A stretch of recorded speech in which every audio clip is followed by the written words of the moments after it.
Hello, everyone. I am Dr. Srujana, and I am a senior lecturer in the Department of Conservative Dentistry and Endodontics.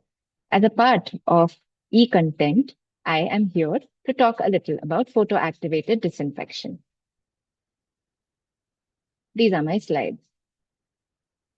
So, photoactivated disinfection basically comes from the word photodynamics.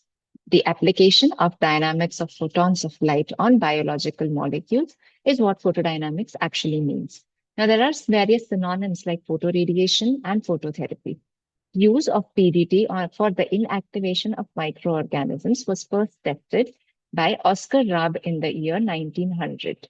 The first known study, was conducted by Frederick Mayer in the year 1913, in which he concluded that the application of these photons of light on the biological molecules like microorganisms gives positive results and can be used for the disinfection of various surfaces as well as places like root canal system.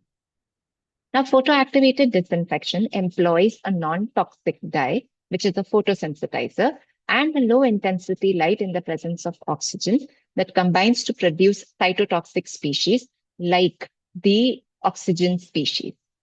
Now, it is effective against bacteria, viruses, fungi, and protozoa. Hence, it garnered a lot of interest in the endodontic world because removing or eliminating all of these bacteria, virus, fungi, and protozoa is quite challenging when it comes to the root canal system. Now, there are various examples of photosensitizers are toluidine blue, methylene blue, and toluenium chloride. What exactly happens when you apply a photosensitizer agent is the molecule that shows this positive charge represents the photosensitizer that binds to the negatively charged bacterial cell wall, which is usually inside the root canal system. Now, the first step is an electrostatic interaction that occurs for a few minutes. The PS, that is the photosensitizer, attaches to the anionic bacterial surface due to charge attraction. It is a key step for targeting root canal bacteria like E. faecalis. Now, what happens next is there is an increased outer wall permeability. This disrupts the bacterial outer wall and it displaces the stabilizing ions like calcium and magnesium, which weakens the bacterial barrier. At this stage, you can see that there is a diffusion of the photosensitizer into the cytoplasmic membrane and it binds to the plasma membrane. Now, when you apply a specific light of wavelength, maybe around the red or LED, the photosensitizer species is going to generate reactive oxygen species, such as the singlet ions, singlet oxygen, via two pathways of either the electron transfer reaction or electron excitation.